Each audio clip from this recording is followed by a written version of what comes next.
नमस्कार साथियों।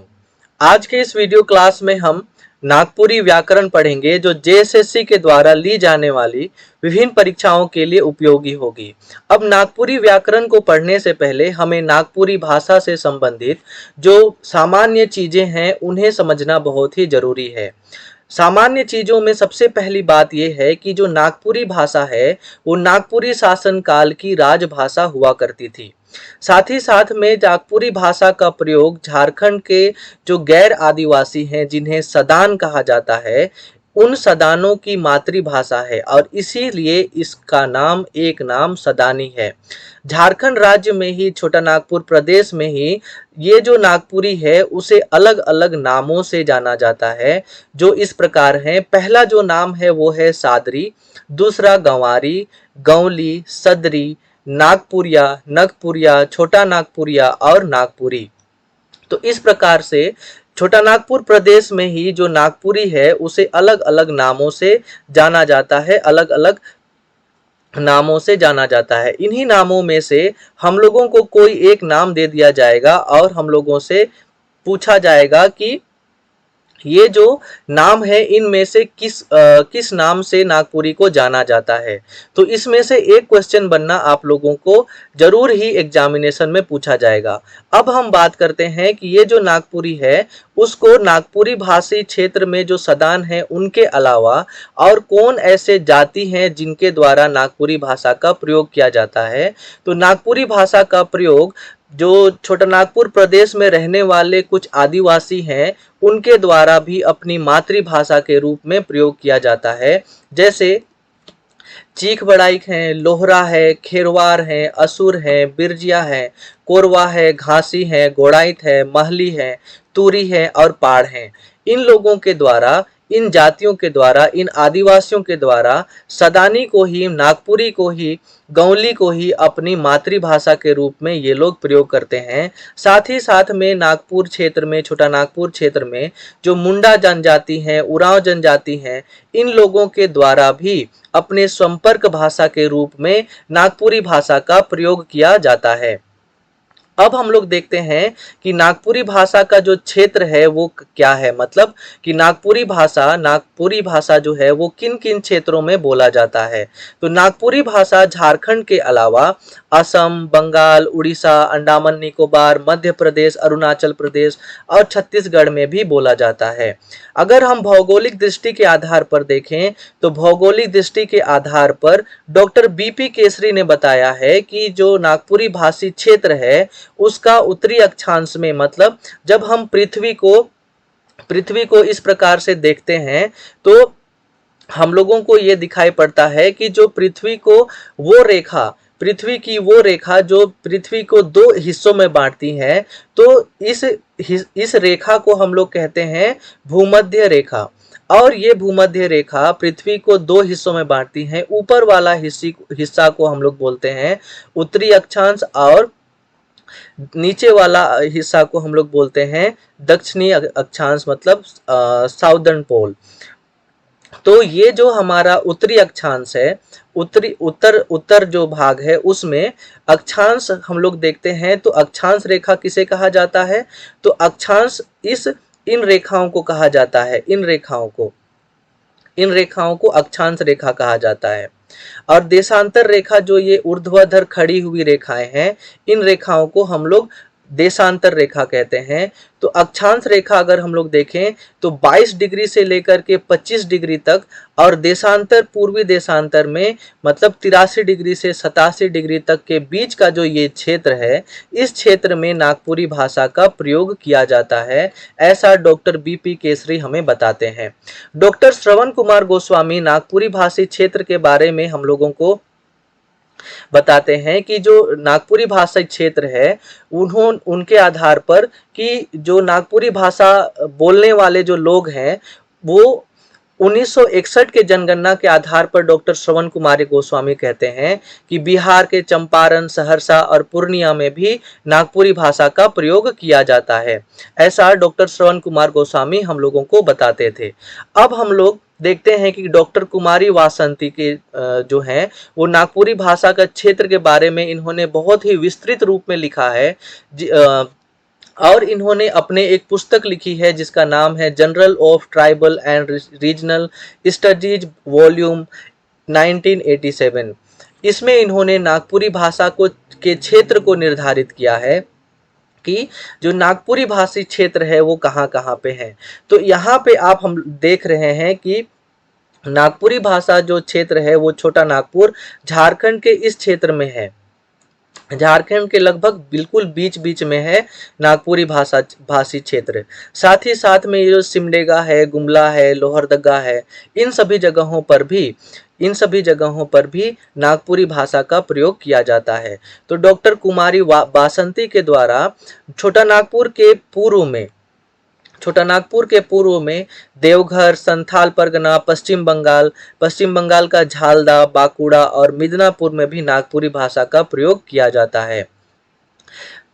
साथ ही साथ में छोटा नागपुर के पश्चिम भाग में मध्य प्रदेश के जसपुर, अंबिकापुर, कोरबा, कोरिया, रामगढ़, सरगुजा में नागपुरी भाषा का प्रयोग किया जाता है।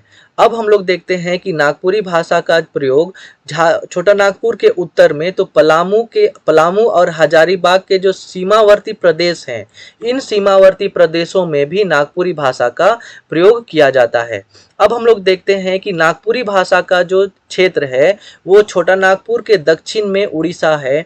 तो उस उड़ीसा के राजगंगपुर, सुंदरगढ़, संबलपुर, तालचर, मयूरगंज, बोनाईगढ़ और बामड़ा, ढेलका नाला, इन सभी जगहों पर भी नागपुरी भाषा का प्रयोग किया जाता है। तो इस प्रकार से डॉक्टर कुमारी बासंती ने अपनी पुस्तक में बहुत ही विस्तृत रूप में हम लोगों को बताया है कि जो नागपुरी भाषा क्षेत्र है वो बहुत ही विस्तृत है, कि नागपुरी भाषा बहुत ही जगहों पर बोला जाता है।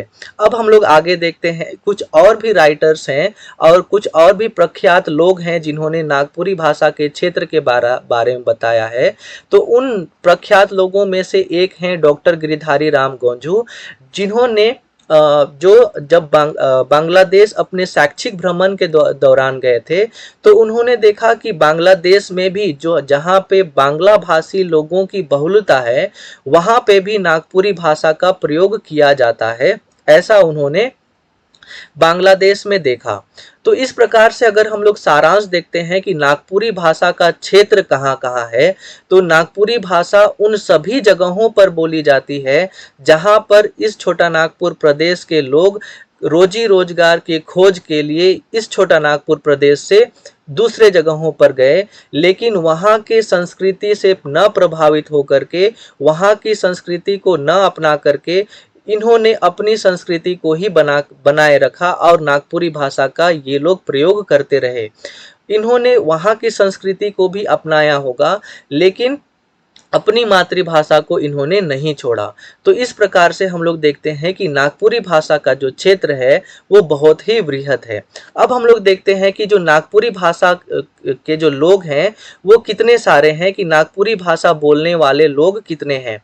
तो डॉक्टर बीपी केसरी ने बताया है कि डॉक्टर बीपी केसरी की एक पुस्तक है नागपुरी गीतों के श्रृंगार रस, जिसका प्रकाशन 1961 ईस्वी में हुआ था।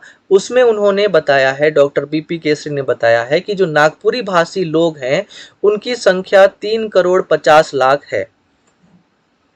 अब हम देखते हैं कि नागपुरी भाषा का जो उद्भव है वो कहाँ से हुआ है। तो डॉक्टर श्रवण कुमार गोस्वामी नागपुरी भाषा के उद्भव मतलब नागपुरी भाषा के जन्म के बारे में बताते हैं कि नागपुरी भाषा जो है वो 10वीं 11वीं शताब्दी में इस नागपुरी भाषा का उद्भव हुआ होगा, जो मगधी अपभ्रंश से नागपुरी भाषा का जन्म मानते हैं डॉक्टर श्रवण कुमार गोस्वामी।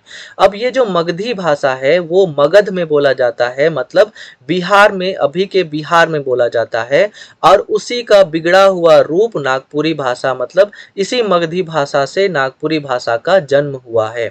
अब ये जो मगधी भाषा है वो आर्य भाषा परिवार से आता है, लेकिन डॉक्टर बीपी केसरी हम लोगों को बताते हैं कि जो डॉक्टर बीपी केसरी की एक पुस्तक है नागपुरी भाषा और साहित्य, उसके आधार पर हमें पता चलता है कि नागपुरी भाषा का जो जन्म है वो अर्ध मगधी अपभ्रंश से हुआ है, मतलब पूरा मगधी से ही केवल नागपुरी भाषा का जन्म नहीं हुआ है।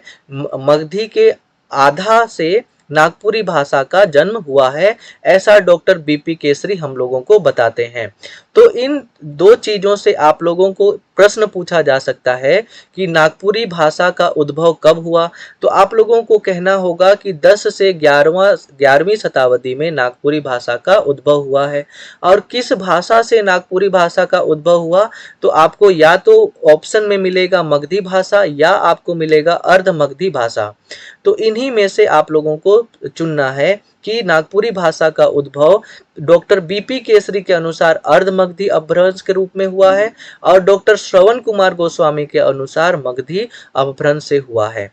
अब हम लोग देखते हैं कि नागपुरी भाषा का जो पहला शिष्ट साहित्य है वो कब सबसे पहले प्रकाशित हुई थी। तो नागपुरी भाषा का जो शिष्ट साहित्य है वो 1626 ईस्वी में सबसे पहले प्रकाशित हुई थी और इसको लिखने वाले जो हैं वो नागवंश के 50वें राजा रघुनाथ नृपति थे, जिन्होंने नागपुरी भाषा की पहली शिष्ट रचना की थी 1626 ईस्वी में। तो इस प्रकार से नागपुरी भाषा का जो समय काल है वो बहुत ही पुराने समय से नागपुरी भाषा का प्रयोग होता आ रहा है। और ये जो नागपुरी भाषा है वो नागपुरी राजाओं का, नागपुरी शासन चलाने वालों का राजभाषा हुआ करता था, मतलब सारे कामकाज नागपुरी भाषा में ही किए जाते थे। तो इस प्रकार से हम लोगों का ये जो नागपुरी का सामान्य परिचय है जो हमारे लिए बहुत ही जरूरी है। अब इन्हीं में से आप लोगों को 1-2 क्वेश्चन देखने के लिए मिलेगा। अब हम लोग बात करते हैं कि जो ये नागपुरी भाषा से जो व्याकरण है उसके बारे में, कि नागपुरी भाषा का व्याकरण के बारे में। तो नागपुरी व्याकरण को अगर हम लोग देखते हैं तो व्याकरण होता क्या है। तो व्याकरण जो है वो एक ऐसी विद्या है जो किसी भी भाषा को शुद्ध रूप में बोलने, शुद्ध रूप में समझने और शुद्ध रूप में लिखने के लिए जो विद्या हमें मदद करती है उस विद्या को हम व्याकरण कहते हैं। तो इस प्रकार से व्याकरण हम लोगों को कोई भी भाषा को शुद्ध रूप में पढ़ना, लिखना और बोलना सिखाती है। अगर हम व्याकरण को संधि विच्छेद करें तो इसमें पहला है वी प्लस आ प्लस करण। वी का अर्थ होता है सोचना। वी का जो अर्थ है वो है यहाँ पे, वी का जो पहला अर्थ है वो यहाँ पे है सोचना। फिर आ का अर्थ होता है समझना और करण का अर्थ होता है समझाना। तो इस प्रकार से व्याकरण का अर्थ हम लोग समझ सकते हैं। आगे हम लोग देखते हैं कि जो व्याकरण से संबंधित, नागपुरी भाषा के व्याकरण से संबंधित जो महत्वपूर्ण पुस्तकें हैं और इन पुस्तकों से की जो लिपि है और इनके जो लेखक हैं, साथ ही साथ में इन पुस्तकों का जो प्रकाशन है, इनसे भी आपको क्वेश्चन देखने के लिए मिलेगा। जैसे सबसे पहला जो सबसे इम्पोर्टेंट क्वेश्चन है वो है पहला ही, ये जो notes on the Ganwari dialect of Lohardaga Chota Nagpur, ये एक पुस्तक का नाम है जो सबसे पहले नागपुरी भाषा के व्याकरण इसी पुस्तक में लिखी गई थी। तो इसलिए ये पहला पुस्तक है और इसी पुस्तक को बार बार प्रश्न पूछा जाता है कोई भी परीक्षाओं में। तो आइए हम लोग देखते हैं कि नागपुरी भाषा से संबंधित जो पुस्तकें हैं उन सभी पुस्तकों को। तो नागपुरी भाषा से संबंधित जो पहला पुस्तक है वो है notes on the Ganwari dialect of Lohardaga Chota Nagpur, जिसके लेखक हैं रेव E.H. व्हिटली, जिन्होंने इस पुस्तक का प्रकाशन या इस पुस्तक को लिखा था 1896 ईस्वी में। रेव E.H. व्हिटली ने इस पुस्तक को लिखा था। अब हम लोग देखते हैं कि इस पुस्तक का जो लिपि है वो कौन सा है। तो notes on the Ganwari dialect of Lohardaga Chota Nagpur पुस्तक की जो लिपि है वो है रोमन। दूसरी पुस्तक है grammar of the Nagpuria Sadani language, जिसको लिखा गया 1996 ईस्वी में, लेकिन इसको प्रकाशित 1914 ईस्वी में किया गया और इसके जो लेखक हैं वे हैं रेव कॉर्नाड बुकआउट। तीसरा पुस्तक है नोट्स ऑन दी नागपुरिया हिंदी। इसके लेखक हैं रेव E.H. विटली, जिन्होंने इस पुस्तक को 1914 ईस्वी में प्रकाशित किया। नेक्स्ट चौथा जो पुस्तक है वो है लैंग्वेज हैंडबुक सदानी, जिसके लेखक हैं रेव फादर हेनरी फ्लोर, जिसे इन्होंने 1931 ईस्वी में लिखा है। आगे पांचवा जो पुस्तक है वो है अ सिंपल सदानी ग्रामर, जिसके लेखक हैं फादर पीटर शांति नौरंगी, जिसका जो लिपि है वो है रोमन। इस पुस्तक का प्रकाशन ईयर हमें नहीं पता है। अब हम लोग देखते हैं कि जो छठा पुस्तक है वो छठा पुस्तक नागपुरी भाषा और साहित्य है, जिसके लेखक हैं प्रोफेसर केसरी कुमार, जिसे इन्होंने 1959 ईस्वी में लिखा है। सातवां पुस्तक है नागपुरिया सदानी बोली का व्याकरण, जिसके लेखक हैं फादर पीटर शांति नौरंगी, इसे इन्होंने 1965 ईस्वी में लिखा है। नागपुरी भाषा जो आठवां पुस्तक है उसका नाम है नागपुरी भाषा का संक्षिप्त परिचय, जिसके लेखक है पंडित योगेंद्र नाथ तिवारी। और अंतिम पुस्तक है नागपुरी भाषा, जिसे लिखा गया है 1976 में डॉक्टर श्रवण कुमार के द्वारा। इस प्रकार से हम लोगों ने देखा कुल 9 पुस्तकें, और इन पुस्तकों से संबंधित जो लेखक हैं, इन पुस्तकों की जो लिपि है उससे संबंधित हम लोगों ने यहाँ पे देखा। आप लोग जब परीक्षा देंगे आप लोग देखेंगे कि इन 9 पुस्तकों में से एक पुस्तक या उस पुस्तक के लेखक का नाम पूछ लिया जाएगा, या तो उस पुस्तक के लिपि का नाम पूछ लिया जाएगा, या उस पुस्तक का जो प्रकाशन साल है, प्रकाशन ईस्वी है, उससे संबंधित आप लोगों को प्रश्न पूछ लिया जाएगा। तो इस प्रकार से हमारा ये जो इम्पोर्टेंट टॉपिक था पुस्तकों से संबंधित वो खत्म होता है। आगे हम लोग देखते हैं कि नागपुरी भाषा की जो लिपि है उसके बारे में।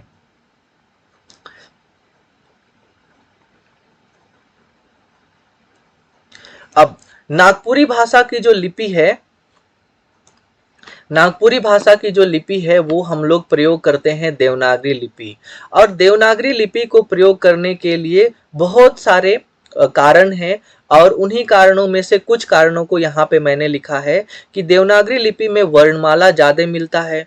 दूसरा पॉइंट लिखा है मैंने कि देवनागरी लिपि में एक एक ध्वनि को, एक एक मौखिक ध्वनि को लिखने के लिए एक एक वर्ण मिल जाता है। वैज्ञानिक आधार पर वर्णों का बंटवारा किया गया है। उसके बाद मात्रा संबंधी देवनागरी लिपि में विशेषता पाई जाती है, व्यंजन वर्ण संबंधी विशेषता पाई जाती है, स्वर वर्ण संबंधी विशेषता पाई जाती है। देवनागरी लिपि बहुत ही लोकप्रिय है, शिक्षण का माध्यम है और संविधान व्यवस्था के अनुरूप है देवनागरी लिपि। इसीलिए नागपुरी भाषा का जो लिपि है वो देवनागरी लिपि के रूप में देवनागरी लिपि का प्रयोग किया जाता है नागपुरी भाषा को लिखने के लिए। अब हम लोग देखते हैं कि ये जो नागपुरी भाषा है इससे संबंधित अब हम लोगों को पढ़ना है कि नागपुरी तो हम लोगों ने देखा कि नागपुरी क्या है। नागपुरी हम लोगों को एक संपर्क भाषा है, एक विषय नहीं है, हम लोगों को ये चीज समझना होगा। अब ये जो भाषा है वो होती क्या चीज है? तो भाषा मतलब कि जो आपके मन के अंदर की बातें हैं, उन बातों को दूसरों तक पहुंचाने के लिए जिस माध्यम का प्रयोग किया जाता है उस माध्यम को हम भाषा कहते हैं। और नागपुरी उसी प्रकार की एक भाषा है, मतलब ये एक संपर्क भाषा है। अब ध्वनि क्या होती है? तो भाषा की जो सबसे छोटी मौखिक रूप है उसको हम लोग ध्वनि कहते हैं। और जब हम इसी ध्वनि को प्रतीकात्मक चिन्ह प्रदान कर देते हैं तो उसको हम लोग वर्ण कहते हैं। और नागपुरी भाषा में कुल 37 वर्ण हैं। तो ध्वनि का लिखित रूप को हम लोग वर्ण कहते हैं, और ये भाषा का सबसे छोटा इकाई है जिसको हम लोग और नहीं तोड़ सकते हैं। अब इस वर्ण को 2 भागों में बांटा गया है। पहला है स्वर वर्ण, दूसरा है व्यंजन वर्ण। स्वर वर्ण कहने का अर्थ होता है ऐसे वर्ण जिनका उच्चारण करने में किसी दूसरे वर्णों की सहायता नहीं ली जाती है, ऐसे वर्णों को हम लोग स्वर वर्ण कहते हैं।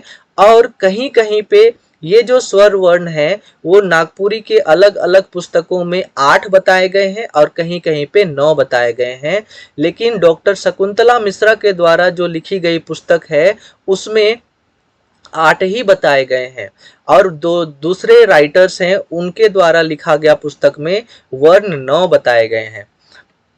तो स्वर वर्ण तो हम लोगों ने समझ लिया। अब हम लोग देखते हैं कि व्यंजन वर्ण क्या है। तो ऐसे वर्ण जिन वर्णों को कहने के लिए, जिन वर्णों के उच्चारण में दूसरे वर्णों का प्रयोग किया जाता है, ऐसे वर्णों को हम व्यंजन वर्ण कहते हैं। जैसे अगर हम क कहते हैं तो इसमें क है प्लस अ है। तो आप देख रहे हैं कि इस क को कहने के लिए क और अ का सहायता लिया जा रहा है। तो इसीलिए ऐसे वर्ण जिन्हें कहने के लिए, जिन्हें उच्चारित करने के लिए दूसरे वर्णों का प्रयोग किया जाता है, ऐसे वर्णों को हम लोग व्यंजन वर्ण कहते हैं। और नागपुरी भाषा में व्यंजन वर्णों की संख्या 28 या तो 29 है, लेकिन जब हम जो ऑथेंटिकेटेड है वो 28 है।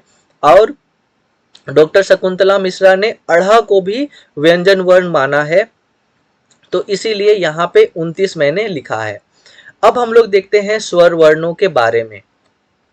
तो यहाँ पे आप देख रहे हैं कि एक इंसान है और इस इंसान के गले में जो है, हर एक इंसान के, हर एक मानव के गले में जो है वो कंठ होता है। तो इसी कंठ के सहायता से जब हम लोग डायरेक्ट किसी वर्णों का उच्चारण करते हैं, जिन वर्णों का उच्चारण करने के लिए दूसरे किसी वर्णों की सहायता की जरूरत नहीं होती है, तो ऐसे वर्णों को हम लोग स्वर वर्ण कहते हैं। अब स्वर वर्ण नागपुरी भाषा में 8 है, और ये जो स्वर वर्ण है वो है अ, आ, ई, उ, बड़ा उ, उसके बाद में ए और ओ, और कहीं कहीं पे अंग को माना गया है। तो ये जो अ है, छोटा अ, छोटी ई, छोटा उ, ये है हर्ष स्वर। बड़ा आ, बड़ी ई, बड़ी उ, ये है दीर्घ स्वर। ए और ओ ये हैं, उसके बाद अंक, ये हैं संयुक्त स्वर। अब नागपुरी भाषा में ए और औ का प्रयोग ये इसी रूप में, जिस प्रकार से हम लोग हिंदी भाषा में प्रयोग करते हैं कि ए का भाषा, ए वर्ण का, ए स्वर वर्ण का प्रयोग करेंगे तो लिखेंगे जैसे। तो यहाँ पे हिंदी भाषा में आप देख रहे हैं कि ए का हम लोगों ने प्रयोग किया, लेकिन नागपुरी भाषा में ए का प्रयोग नहीं किया जाता है। साथ ही साथ में हिंदी भाषा में हम लोग लिखते हैं औरत, लेकिन नागपुरी भाषा में इस औ वर्ण का प्रयोग नहीं किया जाता है।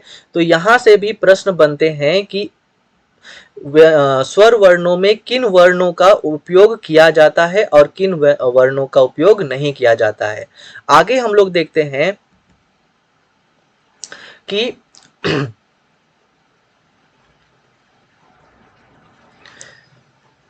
ए का जो उच्चारण है वो नागपुरी में ऐ के जैसा किया जाता है। जैसे कि जैसे लिखा है तो उसको हम लोग देखिए यहाँ पे जैसे पढ़ रहे हैं। कैसे लिखा गया है तो कैसे। तैयार लिखा गया है तो तैयार। तो ये सही है नागपुरी भाषा के आधार पर, और ये गलत है। अब हम लोग बात करते हैं औ।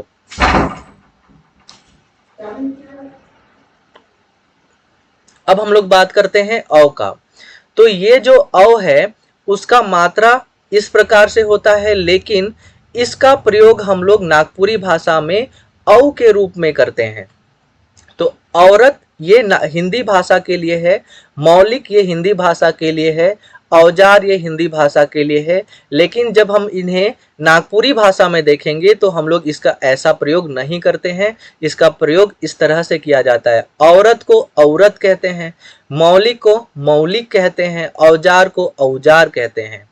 अब हम लोग देखते हैं कि अंग जो है उसका प्रयोग नागपुरी भाषा में ऐ के रूप में किया जाता है। उदाहरण देखिए कि पहला हम लोग हिंदी भाषा में अनंत लिखते हैं, अंत लिखते हैं, लेकिन इसी को नागपुरी भाषा में ये गलत हो जाता है और ये इसे हम अनैत लिखते हैं और ऐत लिखते हैं। अब हम लोग देखते हैं कि ये जो नागपुरी भाषा में अह का क्या प्रयोग है। साथ ही साथ में री का क्या प्रयोग है। तो नागपुरी भाषा में हम लोग आह का प्रयोग करते ही नहीं है, मतलब आह का जो प्रयोग है वो औ की तरह होता है और जनरली इस आह का प्रयोग नहीं किया जाता है। री का जो प्रयोग है ये नागपुरी भाषा में नहीं होता है। री का बदला हुआ रूप इस तरह से किया जाता है, र में री और र में बड़ी ई री। जैसे कि यहाँ पे आप देखिए ऋतु लिखा हुआ है, तो हम नागपुरी भाषा में इसको प्रयोग नहीं करेंगे, ये गलत हो जाएगा। ऋण लिखा हुआ है, ये भी गलत हो जाएगा, लेकिन ऋतु ये सही है। और यहाँ पर ये होगा ऋतु, ये सही हो जाएगा। ऋण इस तरह से लिखेंगे, ऋण इस तरह से लिखेंगे।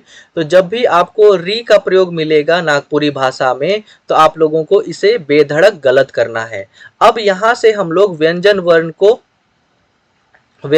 को पढ़ना शुरू करेंगे कि व्यंजन यहाँ तक जो है वो हमारा स्वर्ण वर्ण से संबंधित जितने भी क्वेश्चन आएंगे उन सभी क्वेश्चन को हम लोगों ने देख लिया और सारे चीजों को यहाँ पे मैंने बताया है कि किन वर्णों का प्रयोग किया जाता है, किन वर्णों का नागपुरी भाषा में प्रयोग नहीं किया जाता है, कितने स्वर वर्ण हैं और किन किन स्वर वर्णों का प्रयोग नहीं किया जाता है। तो इस तरह से अब हम लोग आगे बढ़ते हैं कि व्यंजन वर्ण के बारे में पढ़ते हैं। अब ये जो व्यंजन वर्ण है वो क्या है? तो ऐसे वर्ण जिनका उच्चारण करने के लिए किसी दूसरे वर्णों की सहायता की जरूरत होती है, इन वर्णों को हम लोग व्यंजन वर्ण कहते हैं। और नागपुरी भाषा में 28 वर्ण है, लेकिन शकुंतला मिश्रा ने इन्हें 29 वर्ण माना है, क्योंकि इन्होंने इस यहाँ पे अढ़ा को लिया है। अब हम लोग देखते हैं कि नागपुरी भाषा में कौन कौन से वर्ण हैं। तो देखिए क ख ग घ च छ ज झ ट ठ ड ढ त थ द ध न प फ ब भ म य र ल व स ह और अढ़। ये कि कोई राइटर अढ़ को लिया है और कोई राइटर अढ़ को नहीं लिया है। अगर अढ़ को आप जोड़ेंगे तो 29 व्यंजन वर्ण हो जाते हैं, अढ़ को आप हटा देंगे तो 28 व्यंजन वर्ण हो जाते हैं।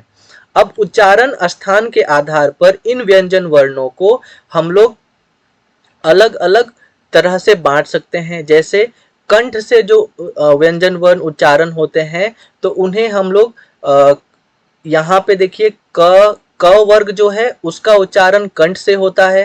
जैसे क ख ग घ उच्चारण आप करके देखिएगा तो यहाँ कंठ से इनका उच्चारण हो रहा है। अब दांत के ठीक ऊपर में होता है तालु, तो आप इनका उच्चारण जब कीजिएगा तो ये जो च वर्ग है इसका उच्चारण तालु से होता है, जैसे च छ ज झ, तो इसीलिए इनको हम लोग तालु व्यंजन वर्ण कहते हैं।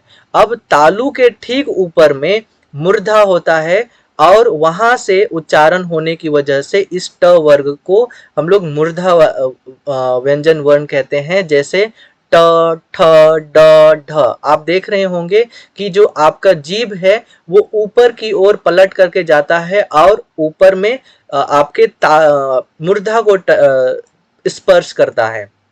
अब हम लोग देखते हैं कि ये जो त वर्ग है वो दंत, जब हम इन त वर्ग के वर्णों का उच्चारण करेंगे तो जो हमारा जीभ है, जो हमारा टंग है, वो दांत से टच होता है, दांत से स्पर्श करता है, इसीलिए हम लोग इसको दंत स्पर्श वर्ण कहते हैं। जैसे कि त थ द ध न। अब प वर्ग के जो वर्ण है इनका उच्चारण ओष्ठ से होता है, इसीलिए हम यहाँ पे ओष्ठ लिखे हैं। तो प फ ब भ म, मतलब जब हम इन वर्णों का प वर्ग के वर्णों का उच्चारण करेंगे तो आप देख रहे हैं कि ओंठ का प्रयोग ज्यादा हो रहा है, और ओंठ का प्रयोग नहीं करेंगे तो इन वर्णों का उच्चारण नहीं कर पाएंगे।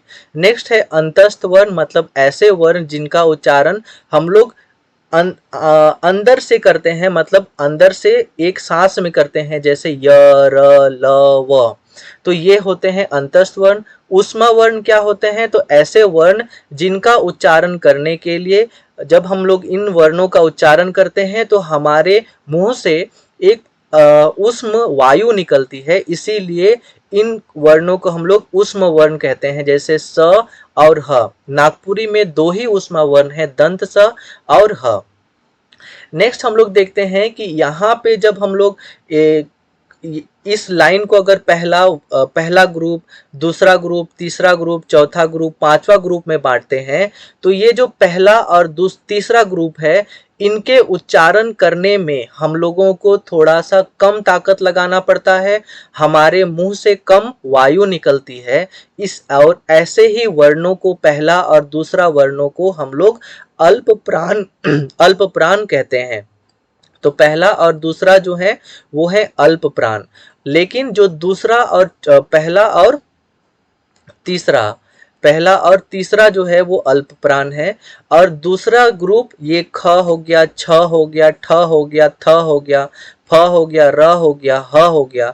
उसी तरह से घ, झ, ढ, ध, भ, व, तो इन सभी का उच्चारण करने में हमारे मुख से ज्यादा वायु निकलती है और ज्यादा हमें ताकत लगा करके बोलने की जरूरत पड़ती है। तो इसीलिए हम लोग इसे महाप्राण कहते हैं। तो दूसरा वर्ग और चौथा जो ग्रुप है, इनको हम लोग महाप्राण कहते हैं। और ये जो पांचवा वाला है, इसे अनुनासिका कहते हैं। तो नागपुरी भाषा में दो ही अनुनासिका व्यंजन वर्णों का प्रयोग किया जाता है, पहला है न और दूसरा है म। अब हम लोग देखते हैं कि ये जो अघोष और सघोष क्या है। तो ये अघोष और सघोष भी अल्प प्राण और महाप्राण के जैसे ही हैं, लेकिन अघोष में पहला और दूसरा ग्रुप को अघोष कहा गया है और तीसरा और चौथा को सघोष कहा गया है।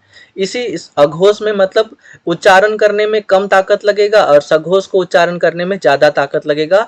तो पहला और तीसरा ग्रुप अघोष होता है और तीसरा और चौथा ग्रुप जो है, पहला और दूसरा ग्रुप, पहला और तीसरा नहीं, यहाँ पे पहला और दूसरा ग्रुप होगा, तीसरा और चौथा ग्रुप सघोष होगा। अब नागपुरी भाषा में इन व्यंजन वर्णों का प्रयोग नहीं किया जाता है, साधारण रूपों में इन व्यंजन वर्णों का प्रयोग नहीं किया जाता है। जैसे अना का प्रयोग नहीं होगा, स का प्रयोग नहीं होगा, पेट कटा स का प्रयोग नहीं होगा, अक्ष, त्र और ज्ञ। तो आप यहाँ पे देख रहे हैं कि संयुक्त वर्ण है, इन संयुक्त वर्णों का साधारण रूप में प्रयोग नहीं होता है, साथ ही साथ में इन वर्णों का भी प्रयोग नहीं होता है। पर हिंदी से बहुत सारे जो शब्द हैं वो नागपुरी भाषा में प्रयोग किए जाते हैं, तो कभी कभी इन वर्णों का आप प्रयोग देख लीजिएगा, मतलब हो जाता है इन वर्णों का। अब हम लोग आगे बढ़ते हैं और यहाँ पे मैंने पहला नोट लिखा है, नोट नंबर 1। तो यहाँ पे मैंने लिखा है कि अंगा हो गया, इया हो गया और अना हो गया, इनका व्यवहार नागपुरी भाषा में इन्हीं व्यंजन वर्ण के अपने वर्ग के व्यंजन वर्णों के साथ ही कभी कभी ही अंगा हो गया, इया हो गया, अना हो गया, इनका व्यवहार आप देख लीजिएगा। जैसे यहाँ पर आप देख रहे हैं कि च और इया एक ही वर्ग के व्यंजन वर्ण है, तो इसी तरह से बाकी जो अंग है, इया है, अना है, इनका व्यवहार इनकी अपनी वर्ग के व्यंजन के साथ ही होता है और वो भी कभी कभी ही होगा।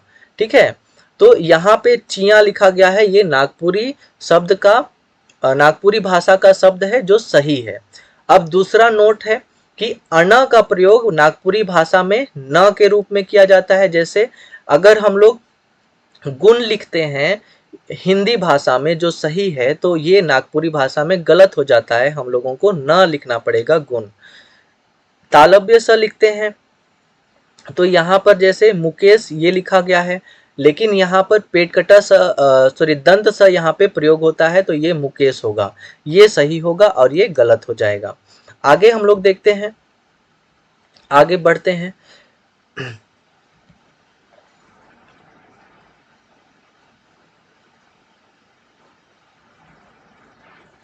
अब पेट कटा स जो है उसका प्रयोग नागपुरी भाषा में दंत स के रूप में होता है या ख के रूप में होता है। जैसे हिंदी भाषा में पुरुष लिखा गया है, उसको पुरुष लिखा जाएगा, दंत स यहाँ पे प्रयोग होगा, और या तो पुरुष लिखा जाएगा। ऋषि है तो उसको ऋषि लिखा जाएगा या तो रिखी लिखा जाएगा। य के लिए ज का प्रयोग किया जाता है या अ का प्रयोग किया जाता है। जैसे योग है तो उसको जोग पढ़ेंगे, संयोग है तो उसको संजोग पढ़ेंगे, योजना है तो इसको योजना पढ़ेंगे। तो आप देख रहे हैं कि य का जो प्रयोग है वो ज के रूप में हो रहा है, य का प्रयोग ज के रूप में हो रहा है। अब ये जो संयुक्त वर्ण है अक्ष, जिसका प्रयोग नागपुरी भाषा में छ और ख के रूप में होता है, जैसे पंछी और पंछी, क्षत्रिय और क्षत्रिय। आगे थोड़ा सा ऊपर ले चलते हैं।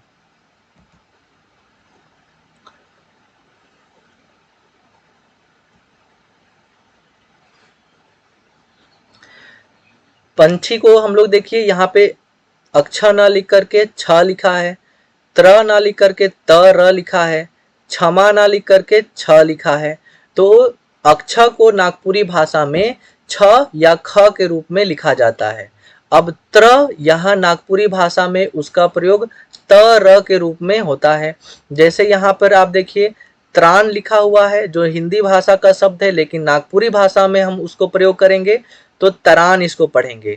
ज्ञ है तो इसका प्रयोग ज्ञ के रूप में करेंगे, तो ज्ञान यह सही है हिंदी भाषा के अकॉर्डिंग, लेकिन ये नागपुरी भाषा में गलत हो गया, इसको हम लोग लिखेंगे ज्ञान। स्र को हम लोग लिखेंगे सर, जैसे श्राप है तो उसको लिखेंगे शराप। अब हम लोग बात करते हैं कि कभी कभी जो है वो ल का प्रयोग र के रूप में किया जाता है और व का प्रयोग प के रूप में किया जाता है, लेकिन हर जगह पे आपको ये चीज देखने के लिए नहीं मिलेगा। कभी कभी आप लोगों को देखने के लिए मिलेगा कि ल जो वर्ण है, व्यंजन वर्ण, उसका प्रयोग र के रूप में किया जाएगा। जैसे पीपल लिखा हुआ होगा तो आपको लिखेगा पीपर, पीतल लिखा हुआ होगा तो वहां पे आपको नागपुरी भाषा में उसको लिखना होगा पीतर। तो यहाँ पे ल बदल जा रहा है र में, देख रहे हैं। अब हम लोग देखते हैं कि कभी कभी जो व है वो ब बन जाता है। जैसे हिंदी भाषा में हम लोग वन कहते हैं जंगल को, लेकिन नागपुरी भाषा में उसको बन कहते हैं। तो इस तरह से हम लोगों ने देखा कि जो नागपुरी भाषा में प्रयोग होने वाले व्यंजन वर्ण है उनका किस तरह से हिंदी भाषा से अलग व्यंजन वर्ण प्रयोग होते हैं। अब कुछ कुछ अपवाद है, मतलब कभी कभी हिंदी भाषा के शब्दों की मौलिकता को बनाए रखने के लिए कभी कभी हिंदी भाषा का जो शुद्ध वर्ण है, शुद्ध शब्द है, उनको भी नागपुरी भाषा में प्रयोग कर लिया जाता है। जैसे यहाँ पे देखिए वर्ण है तो नागपुरी भाषा के अकॉर्डिंग तो वर्ण होना चाहिए, लेकिन इस वर्ण को हम लोग नहीं लिखते हैं, इसी को हम लोग लिखते हैं। शिक्षा है तो यहाँ पे भी हम लोगों ने हिंदी भाषा का ये शब्द को लिखा है। रक्षक है तो इसी तरह से हम लोग आगे पढ़ते हैं। अब हम लोग बात करते हैं अनुनासिका, कि अनुनासिका जो है वो क्या होता है।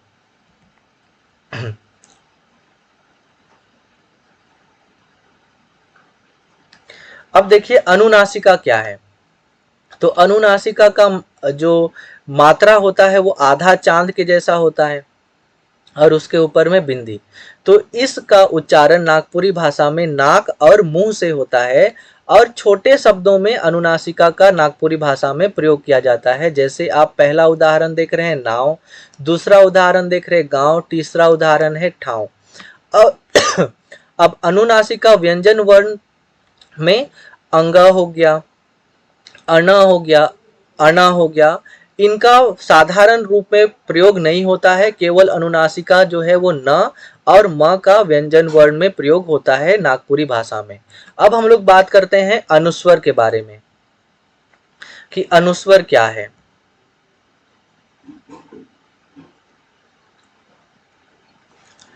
अनुस्वर का मात्रा एक छोटा सा बिंदी के रूप में होता है, आप यहाँ पे देख पा रहे हैं, और अनुस्वर का उच्चारण नाक से होता है, जैसे कि मंजूर, मेंजूर, पयरी। अब बात करते हैं निर्नुनासिका क्या है। तो निर्नुनासिका मतलब उच्चारण केवल ऐसे वर्ण, मतलब ऐसे शब्द जिनका उच्चारण केवल हम मुंह से करते हैं, तो ऐसे को हम लोग कहते हैं निर्नुनासिका।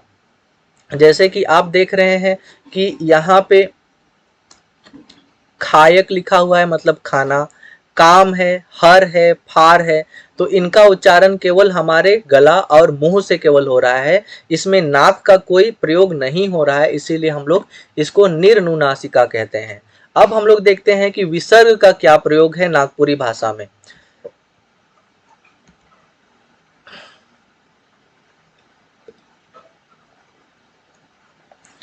तो नागपुरी भाषा में विसर्ग का प्रयोग होता ही नहीं है। अगर आपको कहीं पे विसर्ग का प्रयोग किया हुआ मिलेगा तो आप समझ जाइएगा कि वो शब्द गलत है। अब बात करते हैं बालाघात क्या होता है।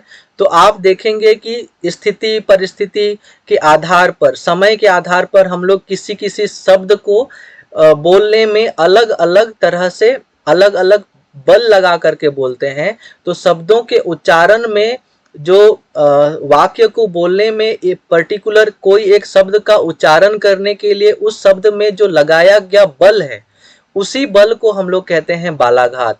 जैसे आपको किसी को अगर ऑर्डर देना है तो आप बोलिएगा तेज आवाज में, मोटी आवाज में, लेकिन आपको अगर किसी से अनुनय विनय निवेदन करना है तो आपका जो आवाज है उसी शब्द को बोलने के लिए वो कम हो जाएगा, उसमें मिठास भर जाएगी।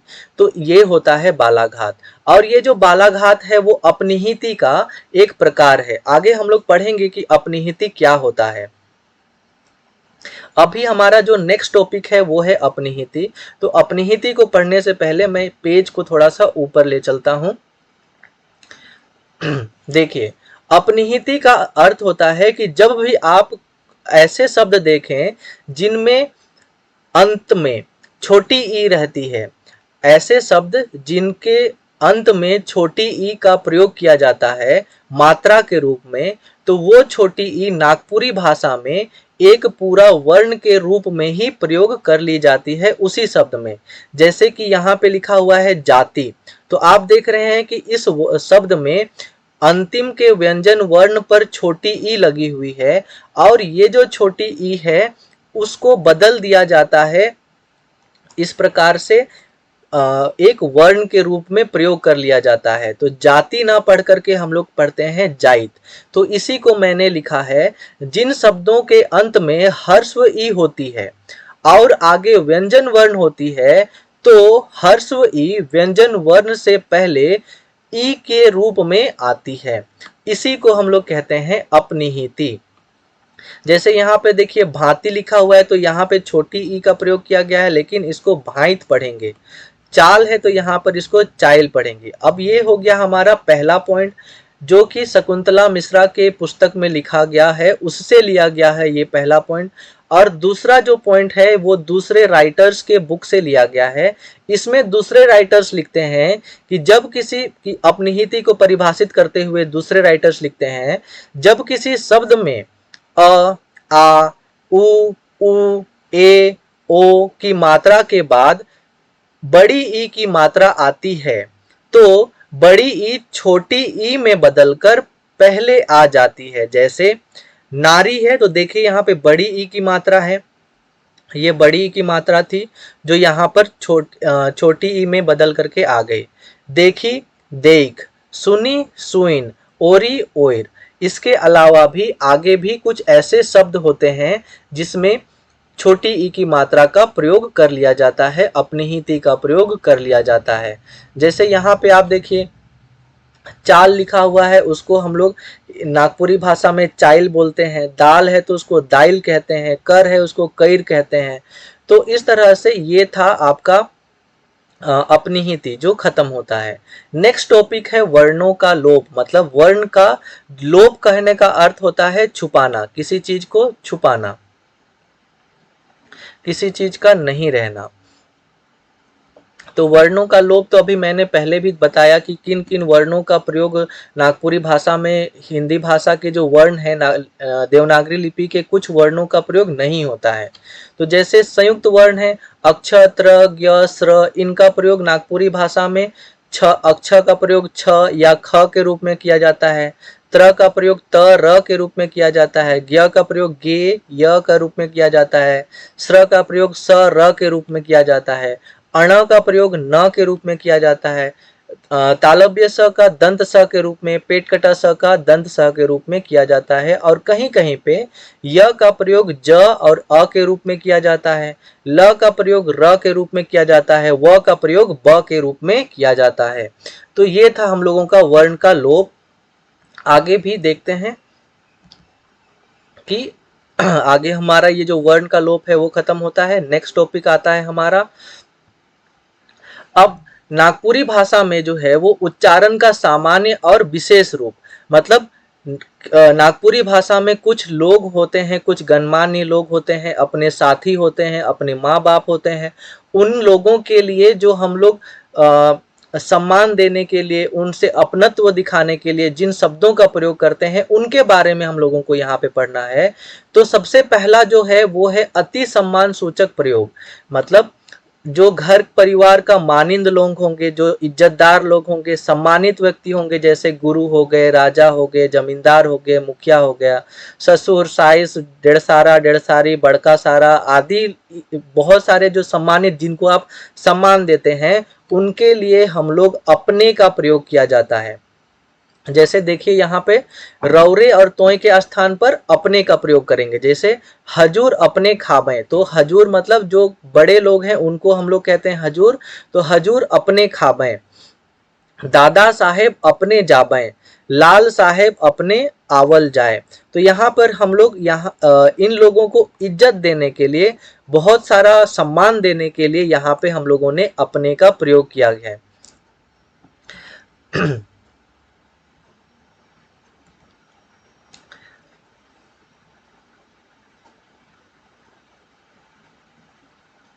नेक्स्ट है अति सम्मान देने के लिए क्रिया को एक, अब जो अति सम्मान है उस मतलब सम्मान देने के लिए कभी कभी आप देखेंगे कि क्रिया का एक वचन के स्थान पर बहुवचन का प्रयोग कर लिया जाता है। जैसे साधारण प्रयोग हम लोग करेंगे रौरे खाब, और उसी को सम्मान सूचक मतलब सम्मान देने के लिए हम लोग लिखेंगे अपने खाब। तो रौरे यहाँ पे बदल गया अपने में और खाब यहाँ पे बदल गया खाबे में। अब बात करते हैं सम्मान सूचक।